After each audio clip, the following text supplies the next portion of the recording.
नमस्कार मित्रों, मैं हूं डॉक्टर मनोज शर्मा और आज हम बात करेंगे अप्रैल माह कैसा रहेगा तुला लग्न वालों के लिए। ठीक है ना। तो अगर आपके जब लग्न कुंडली को देखना है, अगर आपके लग्न कुंडली में या पहले भाव में 7 नंबर राशि लिखा हो तो ये तुला लग्न है आपका, और स्वामी इनके वीनस होते हैं। और यहाँ 7 8। अब आपका जो ग्रह गोचर की स्थिति रहेगी वो देखिए कैसे रहेगी। सब जो है वो आपके अभी 13 अप्रैल तक पाइसेस के अंदर है यहाँ, और ये फिर यहाँ चले जाएंगे 13 के बाद। तो एक नंबर में अभी ये राहु के अंडर में है, और सोलर एक्लिप्स भी आने वाला है 8 अप्रैल को। देखिए ये थोड़ा सा जो है ना, ये आपके 6th हाउस में आ रहा है। 6th हाउस रोग ऋण रिपू का लेते हैं। डॉक्टर्स के लिए तो ठीक है, हो सकता है कि डॉक्टर्स को प्रसिद्धि मिल जाए सब अचानक। राहु भी वही है ना, गुरु की राशि है। और बाकी अदरवाइज जो लॉयर हैं उनको भी प्रसिद्धि मिल सकती है, और नहीं थोड़ा बहुत हेल्थ के इशू भी हो सकते हैं, है ना। तो इस चीज़ का थोड़ा ध्यान रखना। फिर ये यहाँ से जुपिटर की अपनी राशि में चले जाएंगे। सन को मान सम्मान का कारक माना जाता है बेसिकली, और ओवरऑल हेल्थ का भी माना जाता है। 1 नंबर के कारक होते हैं सन, तो हेल्थ के भी कारक होते हैं। तो थोड़ा सा हेल्थ का ध्यान रखें, क्योंकि सारे एक्शन जो है ना ज़्यादातर इन्हीं 3 भावों में हो रहे हैं। ये शिक्षा और संतान का है, ये रोग ऋण रिपू का है, सर्विस का है, और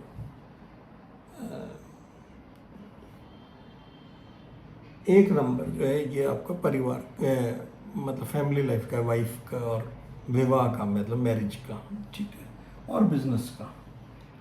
तो ये सर्विस, बिजनेस, शिक्षा, संतान, है ना, इन्हीं पे ज़्यादा फोकस रहेगा तुला लग्न वालों का।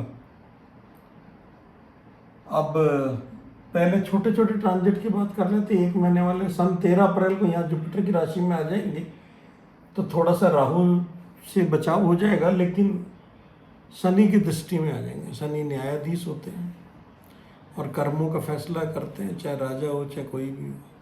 तो वो थोड़ा सा, और यहाँ सन और जुपिटर है। जुपिटर तो मित्र ही है।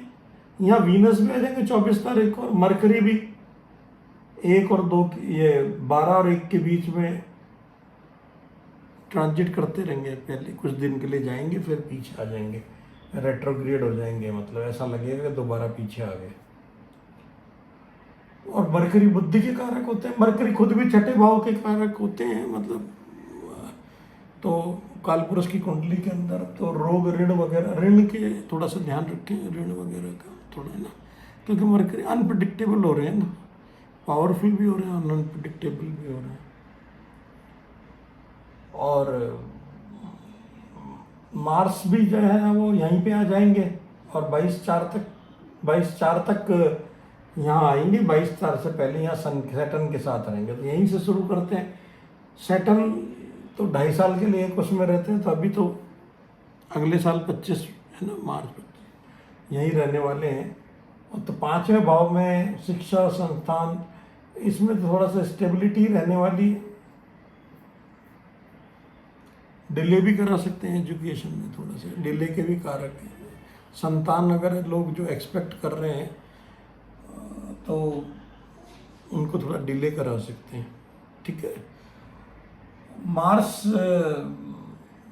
थोड़ा सा एग्रेसिव प्लेनेट है। मार्स और सन में बस यही, अब थोड़ा सा मार्स जल्दबाजी के प्लेनेट है, इनिशिएशन के हैं। सन थोड़ा सा डिले के हैं, थोड़ा सा जो है ना सोच समझ के काम करने वाले, धीरे धीरे काम करने वाले हैं। तो ये दोनों अपोजिट एनर्जीज हैं, तो थोड़ा सा कन्फ्यूजन रहेगा। करें करें नहीं करें, दूसरा कहेगा, एक कहेगा यार करते हैं, दूसरा कहेगा नहीं यार रुको, दो या सोचते हैं। ये चलता रहेगा, मतलब है ना। तो एजुकेशन के अंदर ये थोड़ी सी प्रॉब्लम रह सकती है। फिर ये 12वें भाव में आ जाएंगे, और 12वें भाव में आ जाएंगे तो वहाँ राहु बैठे हैं। राहु मंगल थोड़ा सा अंगारक योग बना देते हैं, तो इसलिए थोड़ा सा हेल्थ इशू और भी बढ़ सकते हैं कई बार। मार्स थोड़ा सा एक्सीडेंट्स वगैरह के भी कारक होते हैं, ठीक है। तो सर्विस के भी कारक होते हैं। तो वर्क प्लेस पे एक तो गुस्सा नहीं करें, नौकरी में अपने बॉसेस से गुस्सा नहीं करें, ठीक है। और मार्स डेली रूटीन के कारक होते हैं, मेहनत करें, मेहनत से तो मार्स घबराता नहीं है। तो वर्क प्लेस में मेहनत थोड़ी बढ़ सकती है, लेकिन हाँ अपने गुस्से पे कंट्रोल रखना है, ठीक है। मरकरी यहीं है, बिजनेस और इसके बीच में ही घूमते रहेंगे, कोई दिक्कत ऐसा एज सच नहीं है। लेकिन हाँ मरकरी 12वें भाव के अंदर थोड़े वीक हो जाते हैं, पर वहाँ वीनस भी है, तो एक तरीके का राजयोग बन जाता है, नीच भंग राजयोग बोलते हैं इसको। तो कोई ऐसी दिक्कत नहीं है इनको। और थोड़ा इंटेलिजेंस, थोड़ा विवेक का, बुद्धि का काम लें। थोड़ा राहु है ना, तो वो थोड़ा सा भटकाव कर सकते हैं, ठीक है। और मरकरी ऐसा प्लेनेट है जो जिसके साथ बैठता है उसके जैसा ही जाता है, मतलब लोगों के कहने में बच्चा मानते हैं, राजकुमार मानते हैं, तो जरा लोगों के कहने में जल्दी आ जाता है। तो यहाँ वीनस भी बैठे हैं, राहु भी बैठे हैं। वीनस मेटेरियलिस्टिक प्लेजर्स वगैरह, गेन्स वगैरह, मेटेरियलिस्टिक थिंग्स को कारक हैं। सन आत्मा के कारक हैं। मार्स पराक्रम के और डिसिप्लिन के और आर्मी के, उनके कारक हैं। इतनी सारी एनर्जी छठे भाव में बैठी है। छठे भाव को इसलिए त्रिक भाव भी कहते हैं, ठीक है। और 3, 6, 11 इनको त्रिसडाय भी कहते हैं, मतलब थोड़ा वैद्य ज्योतिष में अच्छा तो नहीं मानते। यहाँ पे इतनी सारी एनर्जीज इकट्ठी हो गई। तो अब 12 गुरु का भाव है, तो एक काम करिए, गुरु की शरण में रहिए, या तो है ना आध्यात्मिकता 1 महीने के लिए आप कम से, मतलब वैसे तो हमेशा ही करो तो बहुत ही अच्छा है। और तुला लग्न वालों के लिए यहाँ पे 12वां भाव है, तो आपको सभी रोग, ऋण, रिपु वगैरह जितने भी हैं, है ना, षड रिपु भी है, काम, क्रोध, लोभ, मोह वगैरह जो भी हैं, इनसे सबसे आपको बचना है।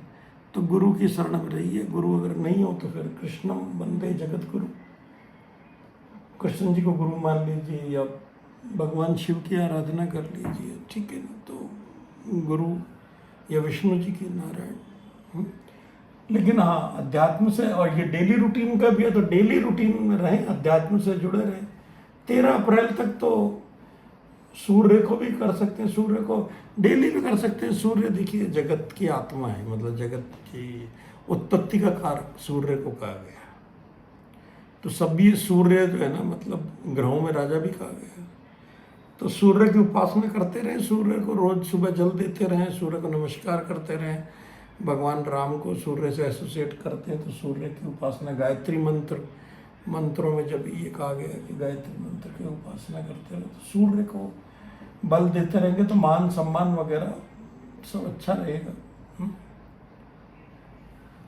बाकी अगर बिजनेस में, हाँ सर्विस के अंदर अगर प्रमोशन वगैरह, धन वगैरह चाहिए या बढ़ोतरी चाहिए, तो फिर माता दुर्गा माता, लक्ष्मी माता, सरस्वती माता, जैसा भी आपको है ना, उनकी माता की सेवा करते रहे, तो फिर आप इन चीज़ों से बच जाएंगे, है ना, रोग, ऋण और रिपु से। या फिर वर्क प्लेस, सर्विस में जो है वो गुस्से से आप अपना कंट्रोल कर लेंगे। 1 नंबर राशि में जुपिटर पे सैटर्न की भी नजर है। वैसे तो जुपिटर मंगल का दोस्त ही है, 1 नंबर राशि मंगल की होती है। और यहाँ पे 13 के बाद सन भी आ जाएंगे, सन उच्च के हो जाते हैं। तो या तो ये हो सकता है भाई आपके स्पाउस के मान सम्मान में वृद्धि हो जाए, लेकिन अगर नेगेटिवली प्लेस्ड है तो थोड़ा सा उनको भी कहिएगा कि एंगर थोड़ा संभाल के रखें। ये तुला लग्न वालों के लिए बता रहा हूँ मैं, ठीक है ना, उनके लाइफ पार्टनर को। अदर तो फिर उनका जो है ना मान सम्मान में वृद्धि हो जाएगी। सैटर्न की भी नजर है, तो सैटर्न प्रजा भी है, अब आजकल चुनाव भी है, प्रजा की भी नजर है। ठीक है, राजा है या फिर जो हेड ऑफ इंस्टीट्यूट है या हेड ऑफ डिपार्टमेंट्स हैं, तो ये थोड़ा सा ध्यान रखने की बात है ना। वैसे सन यहाँ उच्च के ही होते हैं। अब उच्च के प्लेनेट में यही डर रहता है, ज़्यादा हो जाए तो फिर है ना, स्वाभिमान और फिर अभिमान थोड़ा सी फर्क रह जाता है। तो ये, और केतु महाराज 12वें भाव में बैठे हैं। केतु महाराज तो आपके लिए अभी तो मतलब 1.5 साल तक तो यही है, तो अध्यात्म से बड़ा फायदा होगा आपको, ठीक है। तो अध्यात्म से जुड़िए। केतु दिल है, मतलब इंट्यूशन है, स्पिरिचुअलिटी है। अब दृष्टियों की बात कर लेते हैं। तो सैटर्न की तो अपन ने बात कर ली, 1 2 3 तीसरी दृष्टि तो यहाँ पड़ेगी, जुपिटर पे, सन पे पड़ रही है। उसमें थोड़े दिनों बाद वीनस भी आ जाएगा, मरकरी भी आता रहेगा। तो इन सब चीज़ों पे शनि की निगाह है, तो इसका मतलब आप जज की निगाह में हैं। तो आप कोई भी कर्म ऐसा ना करें जिससे न्यायाधीश नाराज हो जाए, ठीक है। उसके बाद 7वीं दृष्टि जो है इनकी पड़ेगी लाभ भाव पे। अब लाभ, सभी तरह के लाभ होंगे यहाँ पे जुपिटर की भी दृष्टि पड़ रही है। जुपिटर धन के भी कारक होते हैं, सोशल सर्किल के भी कारक होते हैं, तो सब में वृद्धि, जुपिटर वृद्धि के कारक हैं। और यहाँ पे मंगल की भी दृष्टि पड़ रही है, 3 दृष्टियाँ पड़ रही हैं इस भाव पे। वैसे तो खैर इस भाव में सभी प्लेनेट अच्छा ही करते हैं, लेकिन अब सबकी अलग अलग डायरेक्शन है, तो ये भाव थोड़ा सा इम्पोर्टेंट हो जाएगा आपके लिए। तो ठीक है। और जुपिटर की सन की दृष्टि कहाँ पड़ेगी? परिवार भाव। परिवार, सन आइसोलेशन के भी थोड़े से कारक हैं, तो परिवार से आपका थोड़ा सा आप आइसोलेट हो सकते हैं, ठीक है ना।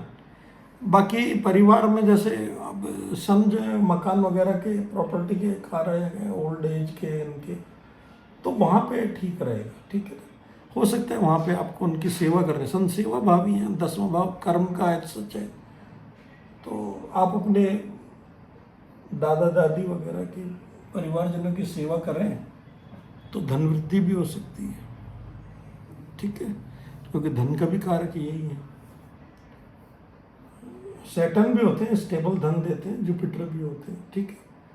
अब गुरु की दृष्टियों की बात कर लें तो गुरु की 1 2 3 4 एक दृष्टि तो 11वें भाव में पड़ी। 5 मतलब जो लाभ का भाव है, तो अपन ने पहले ही बात कर ली कि आपको लाभ रहेगा। व्यवसाय का भाव है, बैठे जुपिटर और लाभ के भाव को देख रहे हो, तो आपको बिजनेस में फ़ायदा हो सकता है, सोशल सर्किल में फ़ायदा हो सकता है, नाम वाम हो सकता है, आपकी स्पाउस का भी नाम हो सकता है, उनकी वजह से भी आपका मान सम्मान वगैरह सभी कुछ बढ़ सकता है, ठीक है। लग्न को देख रहे, खुद को ही देख रहे, तो भाई जो भी कुछ अपन पाते हैं वो तो आपको खुद को ही मिलना है ना। मतलब इन सारे प्लेनेट देंगे किसको? लग्न को ही तो देते हैं। तो वहाँ पे जुपिटर की नज़र पड़ रही है, तो अच्छा है सभी कुछ। जुपिटर तो सब, जुपिटर बहुत सारी चीज़ों के कारक होते हैं, संतान के कारक होते हैं, धन के कारक होते हैं, शिक्षा के कारक होते हैं, ठीक है, धर्म के, भक्ति के कारक होते हैं, भाग्य के कारक होते हैं। तो इतनी सारी चीज़ों के कारक हैं गुरु, तो यहाँ पे आपको सभी चीज़ें मिलेंगी। और तो आपके छोटे भाई बहनों को भी पे भी आपकी दृष्टि रहेगी, कृपा दृष्टि रहेगी मतलब। और छोटी मोटी यात्राओं से भी आपकी भाग्य उन्नति होएगी। और पराक्रम है तो पराक्रम का भाव है, तो पराक्रम से भी आपकी भाग्य उन्नति होगी। तो ये था तुला राशि के लिए अप्रैल का राशिफल। और मिलते हैं फिर अगले वीडियो में। अगर ये आपको वीडियो पसंद आया तो please like, share and subscribe. Thanks.